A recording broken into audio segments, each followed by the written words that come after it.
नमस्कार छात्रों, कैसे हो आप। आशा रखती हूँ कि आपकी एग्ज़ाम्स अच्छी जा रही होंगी। मैं हिना जागीरदार वशिष्ठ चैनिस स्कूल की ओर से आज के हिंदी लेक्चर में आप सबका हार्दिक स्वागत करती हूँ। तो बच्चों, अब हम पढ़ेंगे हिंदी में 9वां चैप्टर जो है निर्भय बनो। तो आप सब में निर्भयता का, साहस का गुण विकसित हो, इस हेतु से यह जो चैप्टर है आपके पाठ्य पुस्तक में निहित है। तो बच्चों, यहाँ पे आप देख सकते हो कि ये जो चैप्टर है उसके लेखक है फणीश्वर नाथ रेणु। और यहाँ पे आपको ये भी दिख रहा है कि ये उपन्यास, यहाँ पे उपन्यास शब्द आप पढ़ रहे हो, ठीक है। तो ये उपन्यास का अंश है जो कि फणीश्वर नाथ रेणु जी ने लिखा है। अब फणीश्वर नाथ रेणु का जो चित्र आप यहाँ पे देख रहे हो, तो यहाँ पे आपको ये मैं जूम करके दिखाती हूँ कि उन्होंने, उनकी जो काव्य पंक्ति है, उन्होंने बहुत सारी विधाएँ लिखी है। विधाएँ यानी कि साहित्यिक रचनाएँ। तो यहाँ पे उन्होंने लिखा है, जागो मन के सजग पथिक ओ, अलस थकन के हारे मारे, कब से तुम्हें पुकार रहे हैं, गीत तुम्हारे इतने सारे। तो यहाँ पे जो है लेखक जो है अच्छे कवि भी है और साहित्यकार तो वे है ही, लेखन जगत में उनका नाम है। तो ऐसे हमारे जो फणीश्वर नाथ रेणु है, उनके जीवन का परिचय पाए उससे पहले उनके बारे में और उनका जो ये उपन्यास साहित्य है उसके बारे में हम थोड़ी माहिती लेंगे। तो यहाँ पे इस उपन्यास का अर्थ होता है, उपन्यास शब्द में आप देखो दो शब्दों के मेल से उपन्यास बना है, उप प्लस न्यास, ठीक है। तो यहाँ पे जो है उपन्यास यानी ऐसा लेखन साहित्य जिसमें होता है किसी एक प्रदेश की या तो एक समय की, एक युग का चित्रण, जिसमें कोई एक नायक होता है, उसके आसपास का वातावरण होता है और किसी एक प्रांत का दृश्य मौजूद होता है। अब यहाँ पे तो देखो, आप आगे पढ़ोगे लेखक परिचय में तो वहाँ पे आपको पता चलेगा कि फणीश्वर नाथ रेणु जो है वो आंचलिक उपन्यासकार के नाम से जाने जाते हैं। तो आंचलिक उपन्यास यानी क्या, तो किसी अंचल के जीवन का जो ये जो लेखक है वो भोक्ता होता है। यानी उपन्यास जब उन्होंने लिखा होता है लेखक ने, तो या तो खुद पर बीती होती है कोई कहानी, या तो किसी आसपास के मित्र मंडल से वो कहानी आती है और फिर जो कहानी लिखी जाती है कागज़ पर, जिसमें होता है परंपरा, संस्कृति, धार्मिक, लोक रिवाज, भाषा बोली, रहन सहन आदि का सजीव निरूपण यानी पढ़ने वाला जब उपन्यास को पढ़ता है तो उसे लगता है कि जैसे वो खुद की ही कहानी हो। तो ऐसे जो है लेखक है हमारे आंचलिक उपन्यासकार है, जिन्होंने आंचलिक उपन्यास की परंपरा शुरू की थी। यानी कि उन्होंने उपन्यास को एक नया रूप दिया था, एक नया सौंदर्य दिया था और वो नामकरण भी उन्होंने ही किया था आंचलिक उपन्यास के नाम से। तो हमारे ये जो लेखक है फणीश्वर नाथ रेणु, वो कौन कहलाते हैं, तो आंचलिक उपन्यास के रचयिता यानी कि शुरुआत करने वाले। तो इस तरह से ये जो है हमारे फणीश्वर नाथ रेणु है, हिंदी साहित्य के एक बहुत ही नामांकित लेखक है। तो उनके जीवन के बारे में मैं आपको यहाँ पे बता देती हूँ कि उनका जन्म सन 1921 ईस्वी सन में हुआ था और निधन सन 1977 में हुआ था, ठीक है। तो आगे की जो है यहाँ पे उनके बारे में जानकारी है, मैं यहाँ पे आपको दे रही हूँ। आप ध्यान से सुनिए कि 4 मार्च 1921 को उनका जन्म हुआ था और जन्मस्थल है उनका, यहाँ पे आप देख रहे हो, बिहार के वर्तमान पूर्णिया जिले के औराही हिंगना गांव में जो है उनका जन्म हुआ था। तो ये हुआ उनका जन्मस्थल, ठीक है। अब आगे हम उनकी पढ़ाई के बारे में देख ले तो मैट्रिक तक उनकी पढ़ाई नेपाल के विराटनगर के जो आदर्श विद्यालय है वहाँ पे कोइराला परिवार में वे रहते थे और मैट्रिक की परीक्षा वहाँ से उन्होंने पास की थी। फिर बाद में तो उस समय बच्चों इंटरमीडिएट किया जाता था, तो इंटरमीडिएट उन्होंने काशी विद्यालय में 1942 में किया और फिर बाद में वे स्वतंत्रता के आंदोलन में कूद पड़े थे। यानी कि स्वतंत्रता के आंदोलन में उन्होंने सक्रिय तौर पर हिस्सा लिया था। 1953 से वे साहित्य सृजन के क्षेत्र में उन्होंने प्रवेश किया और फिर न जाने उन्होंने कितने ही साहित्यिक रचनाएं की। साहित्यिक रचनाएं यानी अंग्रेजी में जिसे लिटरेचर कहा जाता है। विधाएं, विधाएं यानी कि कहानी संग्रह, नाटक संग्रह, काव्य संग्रह, उपन्यास संग्रह, ठीक है। और रिपोर्टाज यानी कि पत्रकार के तौर पर जो कुछ भी रिपोर्ट होता है तो उसके बारे में, किसी विषय के बारे में लेखन कार्य करना। तो ऐसे बहुत सारी विधाएं होती है हिंदी में भी, तो उन पर उन्होंने अपना लेखन कार्य किया था। अब देखो कि उनके लेखन कार्य की जो विशेषता है वो है कि अभावग्रस्त जनता की पीड़ा उन्होंने सामने रखी है हमारे सामने अपने लेखन के जरिए। फिर है दूसरी जो विशेषता है कि ग्रामीण समाज को उन्होंने एक नई सांस्कृतिक गरिमा प्रदान की थी। गांव के लोगों को, उनके रीति रिवाजों को उन्होंने एक नए रूप में सबके सामने पेश किया था। फिर तीसरी जो विशेषता है कि उनकी जो भाषा है वो संवेदनशील है, संप्रेषणीय है। संप्रेषणीय यानी क्या कि जिसके माध्यम से हम एक दूसरे के साथ बातचीत कर सकते हैं, तो बातचीत जैसी भाषा है उनकी। और भाव प्रधान है, उनकी भाषा में भावों का प्राधान्य है। और उन्होंने अपने लेखन में आंचलिक शब्द और मुहावरे का प्रयोग किया है। अंतिम उनकी जो विशेषता है लेखन की वो है देशज शब्द। देशज यानी कि अलग अलग प्रदेशों में बोले जाने वाले शब्दों का प्रयोग, यानी कि प्रादेशिक भाषा एवं बोलियों का उन्होंने अपने लेखन कार्य में समावेश किया है। तो बच्चों, यहाँ पे जो हमने फणीश्वर नाथ रेणु की जो लेखन विशेषता है, उनका जन्म है, उनका जो अभ्यास है, उन्होंने कहाँ पे किया था, आदि का परिचय प्राप्त किया। उपन्यास किसे कहा जाता है, उसमें क्या होता है, आंचलिक उपन्यास क्या है, उसके बारे में मैंने आपको कुछ बातें की। अब हम देखते हैं ये जो चैप्टर है ये है मेला। यह अंश जो है उनका जो उपन्यास है, सॉरी मैं यहाँ पे आपको जो है उनके कहानी संग्रह बताना भूल गई। तो यहाँ पे सबसे पहले हम देखेंगे उनके जो कहानी संग्रह है। तो ठुमरी, अग्निखोर, एक आदिम रात्रि की महक आदि जो है उनके मुख्य कहानी संग्रह है। मैला आंचल, परती परी कथा, जुलूस, पलटू बाबू रोड, कितने चौराहे आदि जो है उनके उपन्यास संग्रह है, ठीक है। भारत सरकार ने उनको मैला आंचल उपन्यास के लिए पद्मश्री की जो उपाधि है उससे सम्मानित किया था, ठीक है। तो यहाँ पे जो ये उपन्यास का अंश है वो उनके कितने चौराहे नामक जो उपन्यास है उसके 7वें प्रकरण से लिया गया है। तो आप जो हो अब बड़े हो रहे हो, 9वीं कक्षा में आ गए हो, तो आपको भी ऐसे जो है प्रादेशिकता से परिचित होना चाहिए। हमारे आसपास क्या हो रहा है तो उससे भी परिचित होना बहुत ज़रूरी है। और इस तरह से आपके अंदर भी जो है सामाजिक मूल्यों का जो है विकास होता जाता है। तो इसको और विकसित करने के लिए ये जो चैप्टर है निर्भय बनो यहाँ पे दिया गया है। अब देखो आपके पाठ्यपुस्तक में ध्यान दो तो यहाँ पे प्रियोदा जो है उसका नाम है प्रियव्रत राय, वो जो मैट्रिक में पढ़ता है। स्कूल के सभी लड़के और मास्टर उसको प्यार करते हैं। स्कूल ही नहीं, उस छोटे से कस्बे में उसको प्रायः सभी जानते हैं। हर रविवार की सुबह बगल में झोली लटकाकर सन्यासी आश्रम के लिए वो मुठिया वसूलने निकलता है। मुठिया वसूलना यानी यहाँ पे उसका कोई गलत अर्थ आप मत समझना। मुठिया वसूलना यानी ज़रूरतमंद लोगों के लिए कुछ रुपये एकत्रित करना, ठीक है। तो वो जो है मुठिया किसी नेक काम के लिए मुट्ठी पर अनाज की भीख मांगना, ठीक है। तो वो मुठिया वसूलने निकलता है आश्रम के लिए। वो एक स्कूल का लड़का है, 10th में पढ़ता है, किंतु फिर भी उसको समाज के लिए कुछ करके दिखाना है। तो 10वीं से ही वो उसने कार्य आरंभ कर दिया है, कभी अकेला कभी साथियों के साथ। स्कूल का कोई छात्र या शिक्षक बीमार पड़ा कि प्रियोदा अपनी टोली के साथ उसके घर पर हाजिर। जब तक रोगी भला चंगा न हो जाए उसका दल जो है सेवा में जुटा रहता है। दल यानी उसकी एक पूरी टोली है, ग्रुप बनाया है उसने ऐसे बच्चों का जो कि सेवा करना चाहते हैं। तो वो अपनी टोली के साथ निकल पड़ता है। स्कूल के कोई शिक्षक बीमार हो, छात्र बीमार हो, तो वहाँ प्रियोदा जो है हमारा नायक है।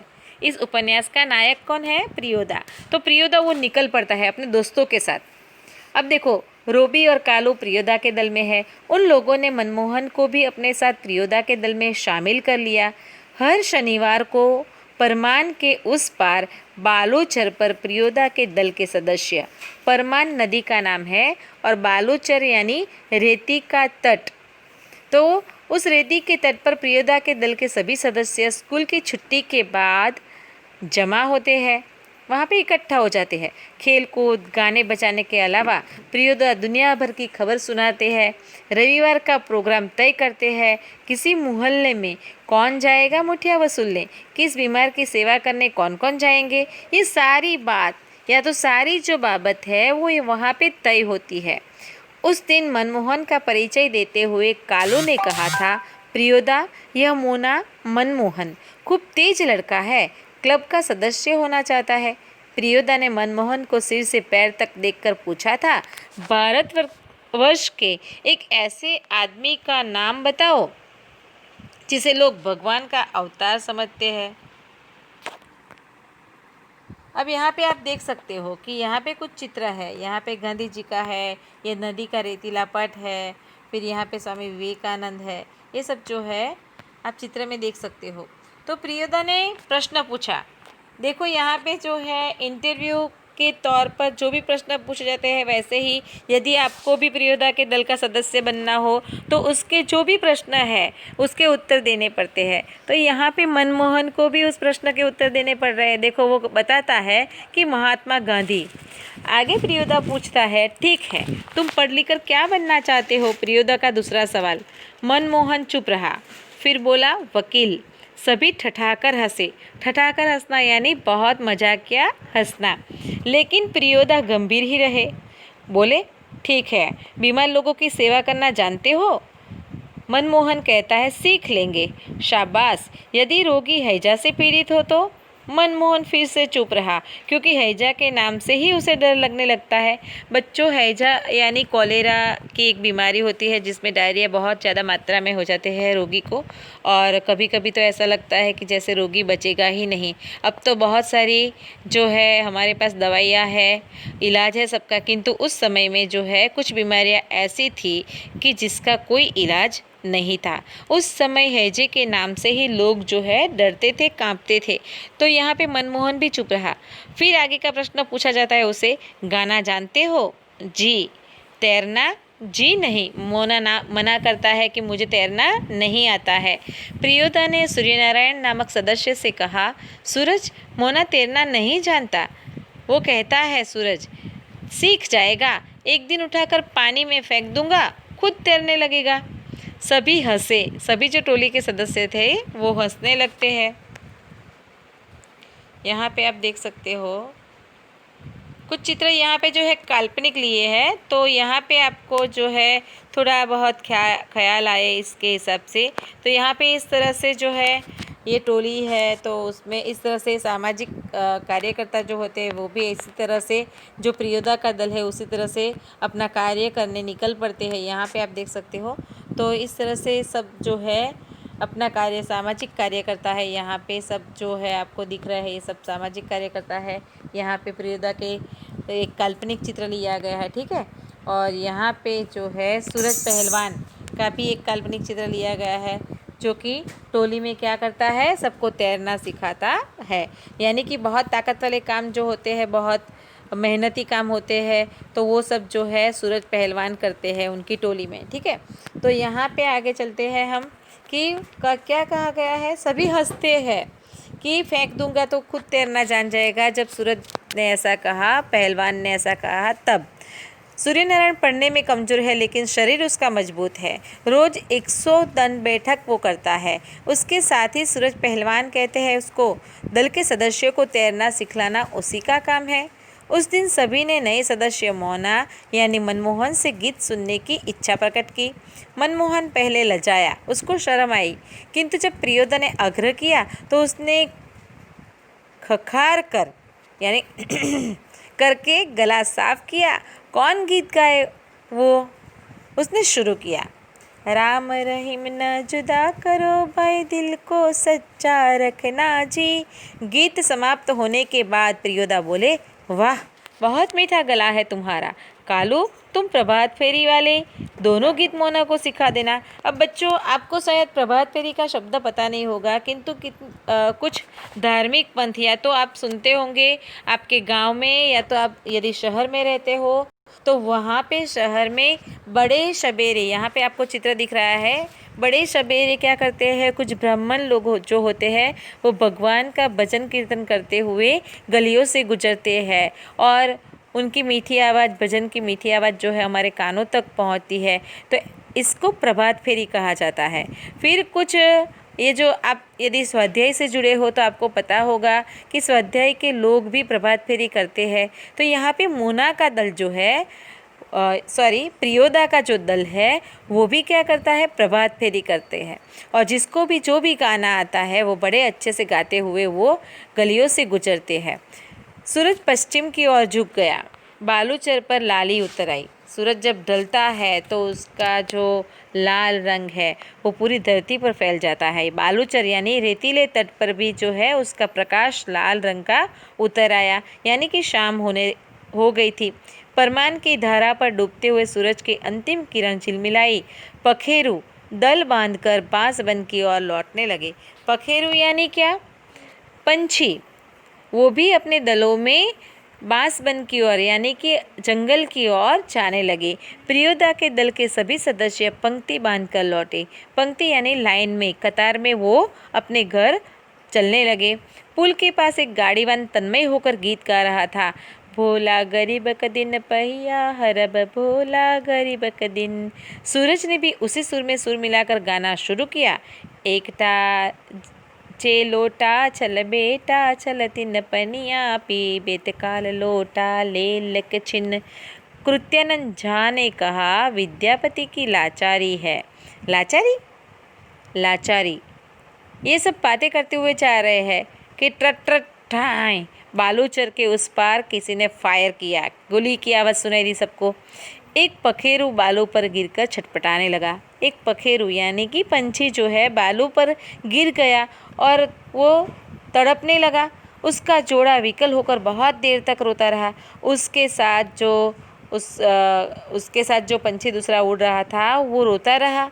मटमैले अंधकार में एक अर्दलीनुमी आदमी दौड़ता हुआ आया और मरी हुई चिड़िया के डैने को पकड़कर चिल्लाया, मिल गया हुजूर। क्या कहता है कि वो जो है नौकर जैसा लगता है और वो कहता है कि हुजूर सरकार, मुझे ये मिल गया मरा हुआ पंछी।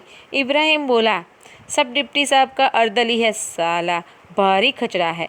प्रियोदा के मुंह से अचानक निकला, होल्ट। होल्ट यानी कि रुक जाओ। प्रियोदा तुरंत बोले कि अब बस, उसके आगे मत बोलो। अब क्यों होल्ट बोला प्रियोदा ने, ये भी हम देखते हैं। तो यहाँ पे आप देख सकते हैं कि पंछी, जो शाम का वक्त है और सब घर को लौट रहे हैं, उसमें हमने देखा कि पंछी एक मर जाता है किसी की गोली की आवाज़ से। तब जो है इब्राहिम के मुंह से शाला शब्द निकलता है तो प्रियोदा उसे रोकता है। तब इब्राहिम को अपनी गलती का एहसास हुआ। दल का नियम है कि कोई सदस्य किसी किस्म का अपशब्द या गाली मुंह से नहीं निकालेगा। अब देखो, प्रियोदा की टोली में यदि शामिल होना है तो आप गाली नहीं बोल सकते, या तो कोई भी अपशब्द जो सुनने में खराब लगे वो नहीं बोल सकते। इब्राहिम ने तुरंत सिर झुकाकर दल के नायक प्रियोदा और सदस्यों से माफ़ी मांगी। बात यह है कि साले ने फिर से उसकी आदत के कारण वो बोलता है शाला शब्द।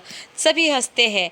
प्रियोदा ने गंभीर होकर कहा, इब्राहिम यह तुम्हारी 8वीं गलती है। सुनाते हैं कि इब्राहिम यह तुम्हारी 8वीं गलती है, तुम्हारा मुंह खराब होगा, उनका कुछ भी नहीं बिगड़ेगा। वो समझाता है कि गाली बोलने से तो जो गाली बोलता है उसका ही मुंह खराब होता है, सुनने वालों का तो कुछ बिगड़ता नहीं है। मगर वे जो गाली देते हैं, वो कहता है दूसरे सब हमें गाली दे जाते हैं, उसका क्या, वे ही क्यों, बहुत लोग गालियाँ बकते हैं। नहीं प्रियोदा, आप इब्राहिम को नहीं समझा सकेगा। वह महीन बात जो है देरी से बुझता है। महीन बात यानी सूक्ष्म बातें जो है उसे समझने में उसको देर लगती है। मैं समझा देता हूँ। देखो इब्राहिम, यदि क्लब का मेंबर रहना है तो क्या करना पड़ेगा? इसके रूल्स को मानना पड़ेगा। नियम है कि कोई सदस्य आपस में बातचीत के सिलसिले में भी कोई खराब शब्द नहीं बोलेगा। जानते हो ना? बस बात खत्म। सहुआइन धर्मशाला के पास, धर्मशाला का नाम है सहुआइन, तो वहाँ पे आकर सभी ने एक दूसरे से विदाई ली। कालू ने कहा, मोना तू रास्ते में डरेगा? मैं जानता हूँ, चल मैं पहुँचा देता हूँ। प्रियोदा ने पूछा, मोना डरता है? मैं उसे पहुंचा दूंगा, तू घर जा कालू। और प्रियोदा उसकी जिम्मेदारी लेते हैं। रास्ते में प्रियोदा चुप रहे। एक सुनी जगह पर आकर रुक गए। सड़क के दोनों ओर बड़े बड़े पीपल के पेड़ थे। दोनों ओर बहुत दूर तक खंडहर और मैदान। पास के एक उजड़े हुए मकान की ओर इशारा कर प्रियोदा ने कहा, जानते हो, इस घर में कभी मुर्दों की चीरफाड़ होती थी। पोस्टमार्टम हाउस था यह, इसलिए लोगों को डर है कि आसपास के पेड़ों पर भूत पिशाच किलकिल करते रहते हैं। मैदान में प्रेतनियां नाचती है, संतालियों की तरह झुंड बांधकर। क्यों डरने लगा? अब देखो, यहाँ पे डराते हैं कि यहाँ पे पोस्टमार्टम हाउस था और इस तरह से भूतनियां नाचती है, ये है वो है।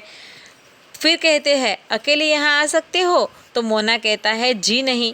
प्रियोदा हंसते हैं, बोले, देख मोना, भूत प्रेत ऐसे आदमी को कभी नहीं तंग करते जो 10 काम करता हो। यानी कि जो सेवा से जुड़े हैं उसका भूत प्रेत कुछ नहीं बिगाड़ सकते।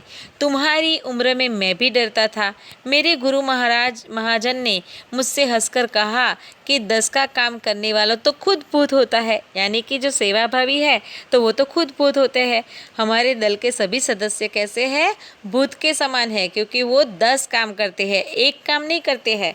पढ़ने के साथ साथ रोगियों की सेवा करते हैं, फिर उनका जो कुछ भी और काम है वो करते हैं। सन्यासी आश्रम के लिए मुठिया वसूलने जाते हैं। तो इस तरह से हम तो 10 काम करते हैं, हमें डर कैसा?